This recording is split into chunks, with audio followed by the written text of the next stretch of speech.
Okay, yeah. My name's Josh Hauge. I'm how long I've been doing it. I've been doing photography for like 5 or 6 years at this point. I started when I was in high school. I mostly do wildlife photography and nature photography in general. Primarily, yeah, focusing on like birds and wildlife and such. I've Photography has been a really good creative outlet for me, and I love kind of showcasing the natural world in like a really tangible way to show people that. I think that's super cool, and I think that's why I'm more drawn to wildlife.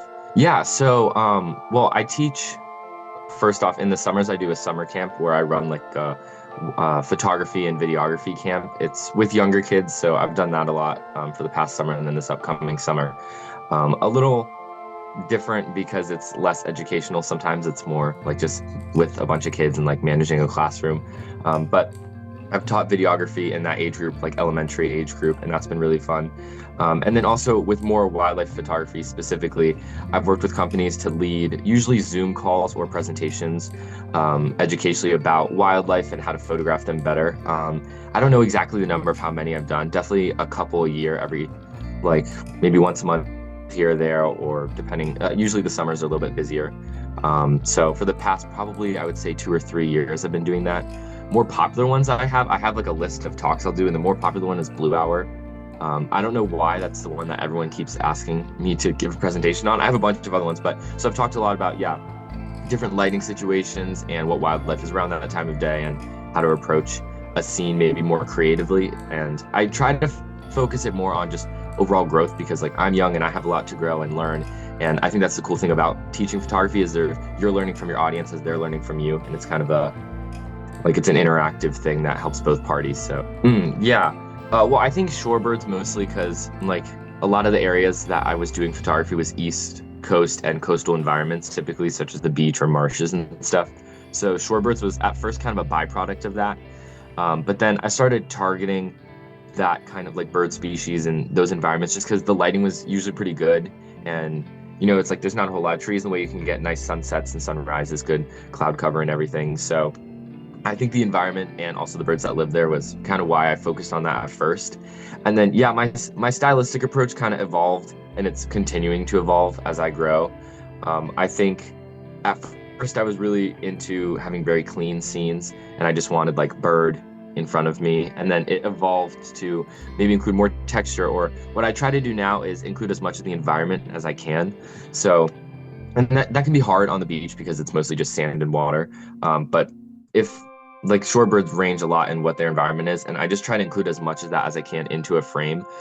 Okay, yeah, so I was kind of planning on modeling after other photographers I know like that have run workshops. So I know that we had previously talked about maybe shooting for like a sunset time-ish, or like a couple hours before sunset, maybe just to get more evening time.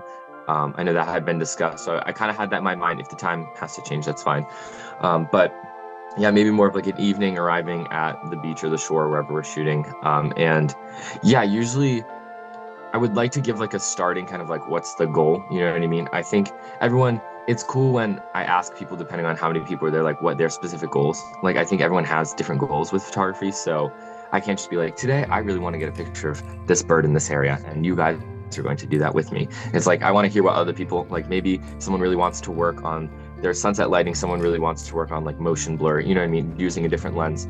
So I'd kind of like to take in everyone's like at first when we just get there, what they want to do and maybe articulate throughout the workshop specifically to each person, at least more or less. But I think the general goal would, yeah, to just find pockets of where wildlife is living. I mean, the shore is typically pretty full of wildlife, especially during August. There's going to be a lot of movement and stuff to find. Even honestly, if it's just something that's there all the time, like a gull or something, I tend to not really care, I guess, as much about the species, more or less where it is and what creative photos could be taken where it's standing. You know what I mean? So anything is a good opportunity. I like to think of it in what's the end goal with a frame that I have in mind, and then kind of teaching towards all the little steps to get you there, if that makes any sense. So that would more or less be the way I would teach during it. Yeah, I think tangibly like what they would need, obviously like a camera or anything that they have. I'm really not like, I know people have specifics in terms of like what lenses they think people should bring and such. I'm not like a huge bring your biggest camera guy typically. Also, shorebirds are generally pretty calm, like at least that I've noticed, especially on that shoreline there. I'm not like the bring your 800 millimeter, please. You know what I mean? Like I'm really comfortable with whatever people have, even if it's just like a kit 18 to 55. Like I think anything can work. I've taken plenty of Shorebird photos with smaller lenses. You know what I mean? I think if anything, I tend to prefer like mid-range lenses because they can show off like a little more environment, but still get close to the bird. But whatever people have, like I don't like specific lenses wise, whatever is cool. Definitely like a sand protector in some way.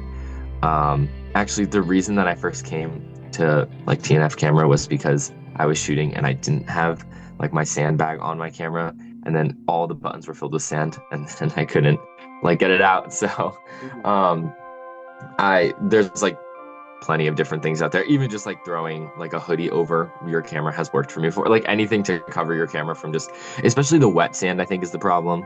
Like dry sand can just be brushed out quickly, but the wet sand will then harden and then ruin your camera, you know? I'm trying to think, in terms of like other gear things, people like tripods and people don't. I don't usually shoot with a tripod, but a lot of people love them. So either way is cool with me. I would say maybe like a tripod that can get kind of low because I feel like a lot of Shorebird stuff, you want like a nice low perspective, like a bean bag or something. But obviously any of that stuff is fine. In terms of like what you said, mindset wise, yeah, I just feel like a mindset willing to try something new. Like, I don't know, like maybe take a different, like if you're always used to shooting with the telephoto lens, maybe trying a wide lens for the first time, even if it like might not be your usual style, or like shooting in a lighting condition you don't always do, or maybe like, I don't know, just having your mind be a little more open, I guess would, and that's always the perspective I try to have when I go shooting. Like whatever is there is like approaching a scene more of, oh, this is an opportunity for me to grow, not this is the scene that I have to force this photo out of.